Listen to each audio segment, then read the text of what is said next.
too far. 1 Samuel chapter 18 is where we're going to be. 1 Samuel chapter 18.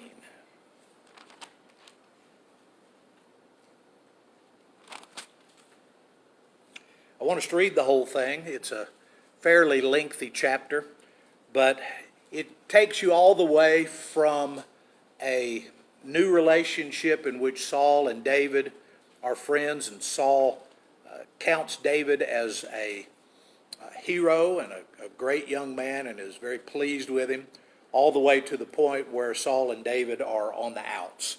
So a very transitional chapter is chapter 18. After David had finished talking with Saul, this is following his defeat of Goliath and the ensuing battle, Jonathan became one in spirit with David. He loved him as himself. From that day, Saul kept David with him and did not let him return home to his family. Jonathan made a covenant with David because he loved him as himself. Jonathan took off the robe he was wearing and gave it to David, along with his tunic, even his sword, his bow, and his belt. Whatever mission Saul sent him on, David was so successful that Saul gave him a high rank in the army. This pleased all the troops and Saul's officers as well. When the men were returning home after David had killed the Philistine, the women came out from all the towns of Israel to meet King Saul with singing and dancing, with joyful songs, with timbrels and lyres. And they danced and they sang, "Saul has slain his thousands, and David his tens of thousands." Saul was very angry. This refrain displeased him greatly. They had credited David with tens of thousands, he thought, but me with only thousands. What more can he get but the kingdom? What a prophetic thought. And from that time on, Saul kept a close eye on David. The next day, an evil spirit from God came forcefully on Saul. He was prophesying in his house while David was playing the lyre, as he usually did. Saul had a spear in his hand, and he hurled it, saying to himself, "I'll pin David to the wall." But David eluded him twice. Saul was afraid of David, because the Lord was with David, but had departed from Saul. So he sent David away from him and gave him command over 1,000 men. David led the troops in their campaigns. In everything he did, he had great success because the Lord was with him. When Saul saw how successful he was afraid of him. But all Israel and all of Judah loved David because he led them in their campaigns. Saul said to David, "Here is my older daughter Merab. I will give her to you in marriage. Only serve me bravely and fight the battles of the Lord." For Saul said to himself, "I will not raise a hand against him. Let the Philistines do that." David said to Saul, "Who am I, and what is my family or my clan in Israel, that I should become the king's son-in-law?" So when the time came for Merab, Saul's daughter, to be given to David, she was given in marriage to Adriel of Meholah. Now, Saul's daughter Michal was in love with David, and when they told Saul about it, he was pleased. "I will give her to him," he thought, "so that she may be a snare to him, and so that the hand of the Philistines may be against him." So Saul said to David, "Now you have a second opportunity to become my son-in-law." Saul ordered his attendants, "Speak to David privately and say, 'Look, the king likes you, and his attendants all love you. Now become his son-in-law.'" They repeated these words to David, but David said, "Do you think it's a small matter to become the king's son-in-law? I'm only a poor man and little known." When Saul's servants told him what David had said, Saul replied, "Say to David, the king wants no other price for the bride than 100 Philistine foreskins to take revenge on his enemies." Saul's plan was to have David fall by the hands of the Philistines. When the attendants told David these things, he was pleased to become the king's son-in-law. So before the allotted time elapsed, David took his men with him and went out and killed 200 Philistines and brought back their foreskins. They counted out the full number to the king so that David might become the king's son-in-law. Then Saul gave him his daughter Michal in marriage. When Saul realized that the Lord was with David and that his daughter Michal loved David, Saul became still more afraid of him, and he remained his enemy the rest of his days. The Philistine commanders continued to go out to battle, and as often as they did, David met with more success than the rest of Saul's officers, and his name became well known. I've always enjoyed character studies. You watch a movie that just kind of unfolds the whole picture for you through the movie. And I love this chapter because we start out with Saul looking at David as an ally and as somebody that's done him a great favor in killing Goliath. He is successful in his battles. And then it starts to dawn on Saul that maybe David's not such a good thing, at least in his world. Everybody loves David, and people are falling out of love with King Saul. So I've got three phases kind of laid out in this relationship from chapter 18. I want to look at them real quick. Phase one is what we'll call the love phase. Everybody loves David. He's a conquering hero. He comes home with the head of Goliath. He is kind of a surprise hero. People didn't know about David prior to this. He had been around the palace a little bit, but his main job was just to play the harp. Right? His whole reason for being in the palace, or I guess around Saul's home, was to kind of be a soothing agent for Saul. He wasn't anybody. In fact, when he shows up and offers to go fight against Goliath, people are very skeptical. Saul is very skeptical that David is the right one to try to go and do something about this guy. When David wins the battle, Saul looks really good. They vanquish the enemy. This is Saul's big victory. They come back to town, but it's not going to stay that way for long. Jonathan loves David. And you see the list of things that he gave to David? I wondered about it a little bit. First of all, it says Saul refused to let David go home. So David is just there. Whatever he had on his back was what he had. So not just was Jonathan sharing his robe and his armor and those things, he was sharing himself and his belongings. So think in a broader range, if David needed something out of the suitcase, Jonathan was going to share it. Right? So they were close companions in a very short period of time. Not long after that, the troops are in love with David, the officers are in love with David, and Saul's daughter Michal is in love with David. So everybody thinks David is fantastic at the same time that Saul is kind of basking in the glow of all these victories. He's also having to put up with the fact that everybody loves David, which kind of gets us to that second area. No longer are we looking at somebody who is loving David. We're looking at somebody who is jealous and angry, and eventually he'll be fearful. He doesn't love David like he used to because the rest of the people love David a little too much. Was everybody familiar with the song? I wish we knew the tune. It's almost a na-na-na-na-na kind of song. You know, Saul has killed his thousands, but David has killed his tens of thousands. How many people had David killed so far? Goliath. Right? He killed Goliath. Now, he may have entered into the battle when they were chasing them back home, but we haven't seen David as a commander yet. But as they're coming home from the battle against the Philistines, already the women know about David. And the women are shouting praises of David. Now, if the guys, the commanders, are saying, yeah, that Dave, what a guy, I can kind of put up with that. But if I'm coming home as the conquering king and there's this kid following along behind me and the women are all singing about him instead of me, then that's a bit of a problem. So he starts to have a problem with jealousy. He starts to...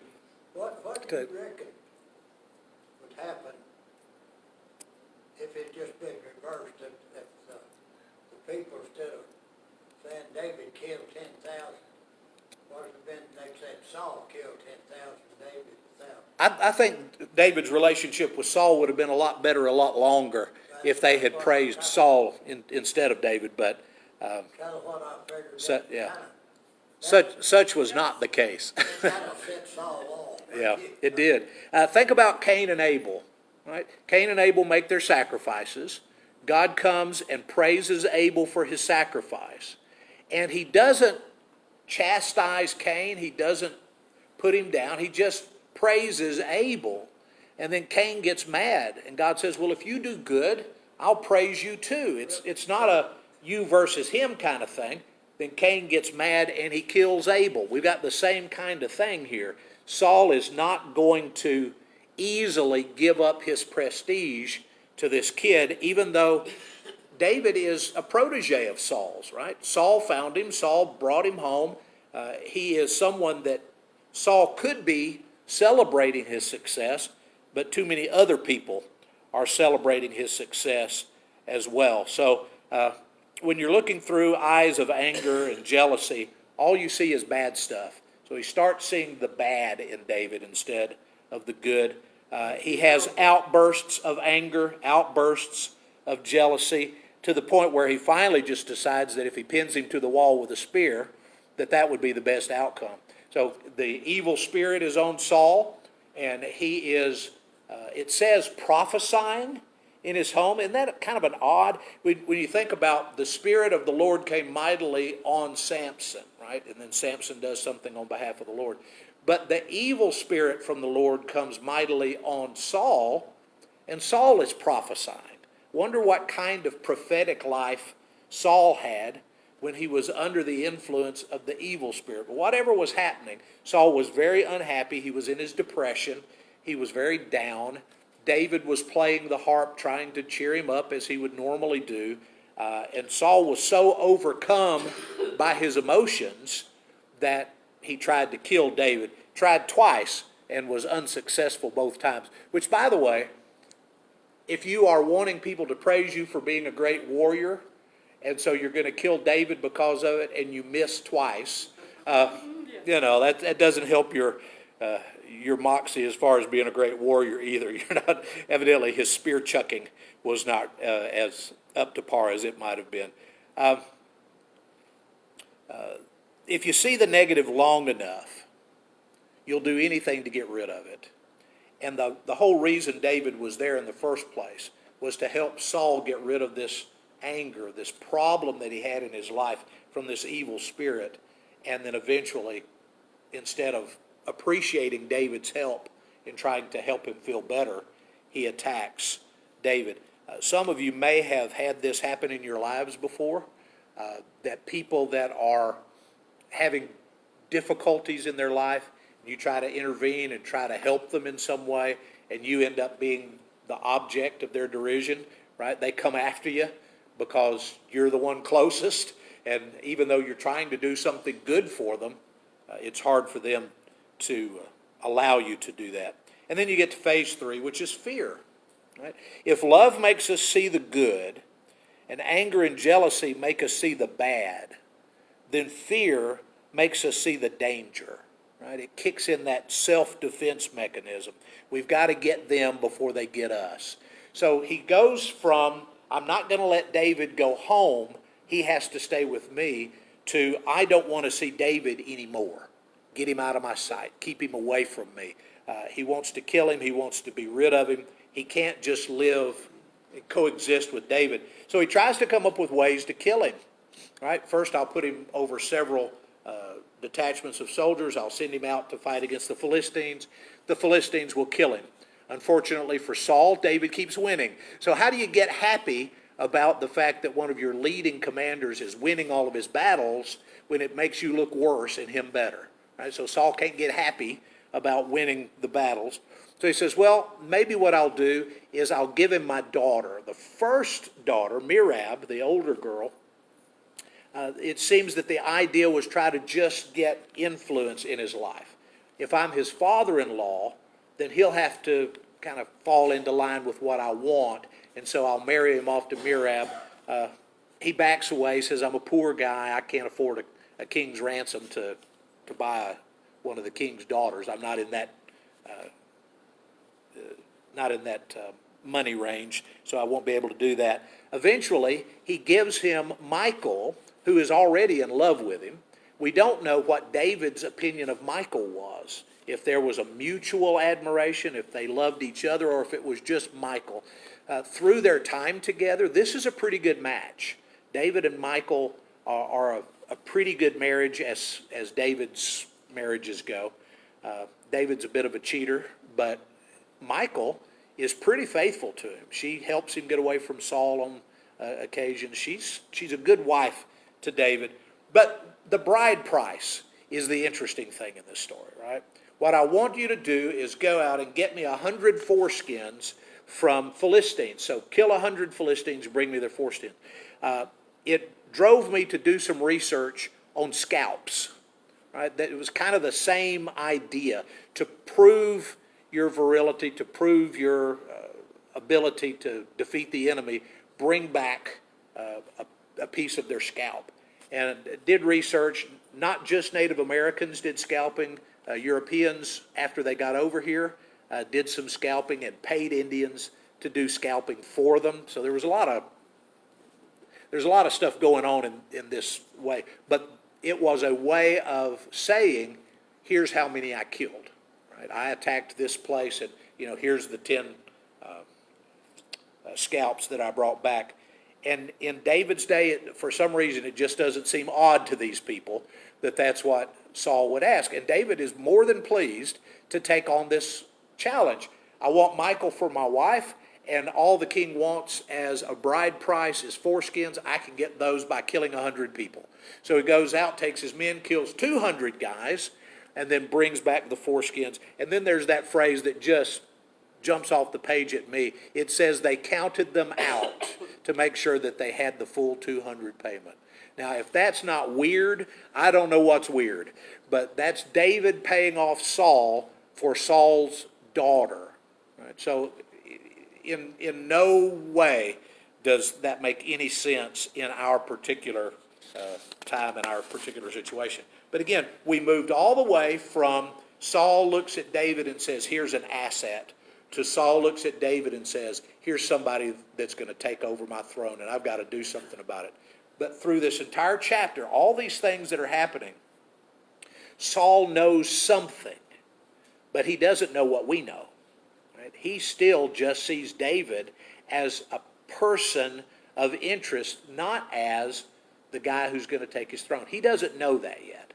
Samuel knows that. David knows that. David's family is aware of that. But they're not telling Saul. What would Saul have done if he had known for certain sure that David was lined up, had already been anointed to be his? He would have just killed him. He wouldn't have had to have an excuse at that point. I'll just have my commanders kill him because he's in insurrection. He's trying to take my throne. We'll just kill the guy. But everybody loved David, and he wasn't doing anything against Saul. He was doing everything for Saul. And the more good he did for Saul, the more problems it caused the king. And so on and on we go. Questions or thoughts? Was this immediately after he killed Goliath, or was there That's the way it's couched in Scripture, that on their way back, and that he was not allowed to go back home. His first reason for coming to the battlegrounds where he met Goliath was to just check on his brothers, right? Bring some food, check on the brothers. He was chastised by his brothers for showing up. They said, well, all you really want is to come watch the battle. You ought to be back watching the sheep. You don't belong here. David wins the battle. At that point, Saul says, David cannot go back home. He has to stay with me and go to my home. What happened to the sheep? One of those other brothers had to go home and watch the sheep. I don't know which one got the job. Probably the next oldest would have been the one in line to take David's place. But David is now living with the king. So somebody else has got to be in charge of the sheep. So his older brothers are dumbfounded, I'm sure. But they know a little bit about what's going on in David's life and his connectedness to God and his connectedness to Samuel. So while all of this is going on in Saul's company, at Saul's house, the other brothers have gone back home. And it's a little odd to me that Saul didn't at some point just say, let's send David back to Bethlehem. I don't want him around here anymore. But he's close by. He's too big an asset to just send away. But you know that one brother, the oldest, he got mad at him. Mm-hmm. And said his heart was evil and all that sort of stuff and everything. He might be the one that had to do about 13. I hope that he was. I think it would satisfy my soul. Is his name Abinadab? If Abinadab had to go watch the sheep, that would be good for me. But we don't get that information. God may have known that we'd be too happy if it was Abinadab. What else? Any other questions? Yes, sir. I just wondered a little bit more about the evil spirit coming out of Saul. How does that compare to us today? Is that just where if somebody loses their temper, is that an evil spirit, or is this more of a divine thing where God actually? Well, it's couched as a divine thing that God sent the Spirit. I compared it to people who suffer from different ailments, like bipolar disorder, who will be happy for a while and they'll be up, and then as high up as you go, they'll crash and they'll be just that depressed. It's a very difficult thing. But this is not couched in terms of a mental illness. This is couched in terms of God sending an evil spirit. When Saul was anointed king, the Spirit of God, meaning the Holy Spirit, a good spirit from God, came on him. When the Spirit left him and God gave that Spirit to David, then an evil spirit comes on Saul. We describe that evil spirit by the things the evil spirit makes him do, which typically is anger, jealousy, fits of rage, that kind of thing. But that idea of he's prophesying under the influence of the evil spirit, that's something that I haven't come up with a reasonable explanation yet. People who are connected to otherworldly influences, a spirit, have access to some information, perhaps, that the rest of us don't have. So he may have been receiving information from this evil spirit. Maybe that was what his prophecy had to do with. I do not know, is the best answer. I honestly don't know what God was doing with Saul, through Saul, to Saul, in his home when he was prophesying and under the influence of this evil spirit. Right. Yeah, God left him. And when God is not with you, life is going to be bad anyway. But this addition of the evil spirit, and I think I mentioned last week, we'll get to it at some point, when God asks for a lying spirit to be sent to one of the kings. That's just so odd to me that God would specifically say, we need to give him some wrong information. And so he found a spirit to send to give this king wrong information. That'd be what we call a demon. Maybe. I, on purpose, don't study demonology. I had one class in my master's program in demonology, and that was enough to say I really don't want to know a whole lot more. We're encouraged in Scripture not to get involved with studying too deeply into the occult, and so that's one area that I try to kind of steer clear from. But an evil spirit and a demon may not be equal, may not be exactly the same thing. And then there's that long-winded discussion of where did demons come from in the first place. So it's really an interesting study of which I'm not going to spend a lot of time. So, anybody else?